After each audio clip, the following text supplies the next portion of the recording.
With the Stones of Winds and Flames safely in their possession, Finn, Tilly, Rusty, and their new companion Eric set off toward their next destination, the Crescent Sea, where the Stone of Tides lay hidden beneath the waves.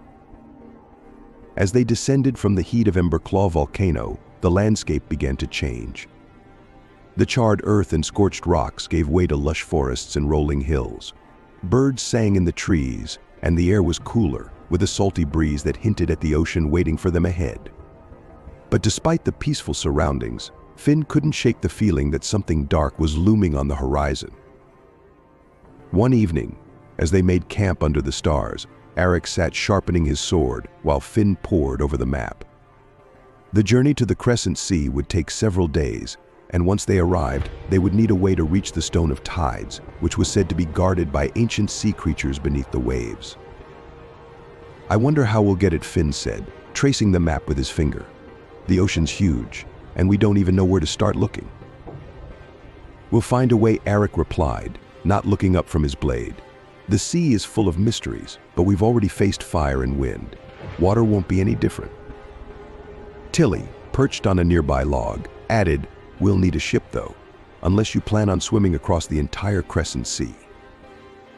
Finn smiled. "A ship, right. Maybe we'll find a friendly captain in the port town." As they slept that night, Finn dreamed of the ocean. In his dream, he stood on the shore of a vast, stormy sea, the waves crashing angrily against the rocks. Far out in the water, he could see a glowing blue light, surely the Stone of Tides. But every time he tried to reach it, the waves pulled him back, their cold fingers dragging him down into the depths. He woke with a start, his heart pounding. Rusty, sensing his distress, nuzzled his face, and Finn stroked the dog's fur, grateful for the comforting presence. "We'll get there, boy," he whispered. "We have to." The following days passed quickly as they journeyed toward the coast. The landscape changed again, turning to salt marshes and sandy shores, and soon they could hear the sound of waves crashing in the distance. Finally, after several long days of travel, they crested a hill and saw the Crescent Sea stretching out before them, its waters glistening under the midday sun. In the distance, the bustling port town of Seabreeze came into view. Ships of all shapes and sizes were docked in the harbor, and sailors busied themselves loading and unloading cargo. "We made it," Finn exclaimed, excitement rising in his chest. But as they approached the town, he couldn't help but notice something was off. The people in the streets moved quickly, their eyes cast downward, and the usually lively market square was quieter than expected. "Something's wrong," Eric muttered, scanning the area. "The town seems tense." They approached a fruit vendor, an elderly woman with kind eyes but a worried expression. "Excuse me," Finn said. "We're looking for a ship to take us across the Crescent Sea. Can you tell us where we might find a captain willing to sail?" The woman frowned and shook her head. "You won't find anyone willing to sail these days, young one. Not with the sea cursed as it is." "Cursed?" Finn asked, startled. "What do you mean?" "The sea has been restless for weeks," the woman explained, glancing nervously toward the water. "Ships that venture out don't return. Strange creatures have been seen lurking in the depths, and the waves themselves seem alive. No one dares set sail anymore." Finn's stomach sank. This was worse than he'd imagined. "But we need to get across the sea. There's something important we have to find." The woman gave him a sympathetic look. "If you're set on sailing, you'll want to speak to Captain Maris. She's the only one brave or foolish enough to face the cursed waters." They thanked the woman and made their way to the docks, asking around for the captain. Eventually, they found her aboard a sleek, weathered ship called the Tempest. Captain Maris was a tall, strong woman with sun-bleached hair and piercing blue eyes. She stood on the deck, her arms crossed as she surveyed the harbor. "So, you're looking for passage across the Crescent Sea?" she asked, raising an eyebrow as Finn explained their quest. "You're not the first fools to come asking, but you might be the last. The sea's not what it used to be. Dark forces are stirring beneath the waves." "We have no choice," Finn said earnestly. "We need to find the Stone of Tides to restore balance to the land. The magic of the stones is the only thing that can stop whatever's happening." Maris studied him for a long moment, her eyes narrowing as if trying to determine whether he was telling the truth. Finally, she let out a long breath. "All right, lad. I've heard rumors of these stones, though I never thought I'd meet someone brave enough to seek them. I'll take you across the sea, but don't expect it to be easy. The water's been angry, and there's something down there, watching." The next morning, Finn, Tilly, Rusty, and Eric boarded the Tempest, setting sail toward the unknown. The sea was calm at first, with the wind filling the sails and the sun shining brightly overhead. But as they ventured farther from shore, the mood shifted. The water grew darker, and the once gentle waves began to churn with unnatural force.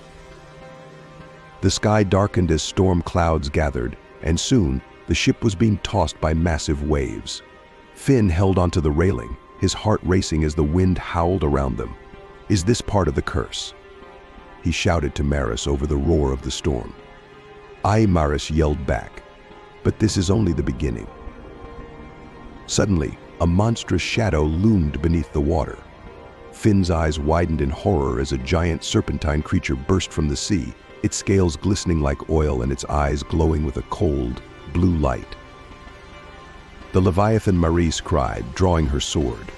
"It guards the Stone of Tides."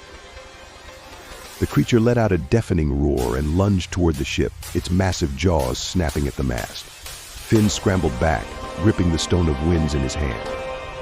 He called upon its power, sending a blast of wind toward the Leviathan, but the creature was unfazed, its long body coiling around the ship. Eric drew his sword and slashed at the creature's scales, but the Leviathan's hide was too thick. Tilly darted through the air, trying to distract it, but the creature's focus was on Finn. Rusty barked wildly, trying to protect his friend, but Finn knew they couldn't fight the Leviathan head-on. They needed the Stone of Tides, but how could they retrieve it with this monster in their way? Just then, the water around them began to glow with a soft, blue light. From beneath the waves, a voice echoed in Finn's mind. "You seek the Stone of Tides, but only those who prove themselves to the sea may claim it. Show me your heart, and the sea will answer Dai." Finn's eyes widened. The Leviathan wasn't just a guardian, it was testing them. With newfound resolve, Finn stepped forward, holding up the Stone of Winds. "We don't want to harm you," he shouted. "We only seek to restore the balance. The magic of the stones must be reunited, or the world will fall into darkness." The Leviathan paused, its glowing eyes fixed on Finn. Slowly, it uncoiled from the ship, lowering its massive head until it was level with him.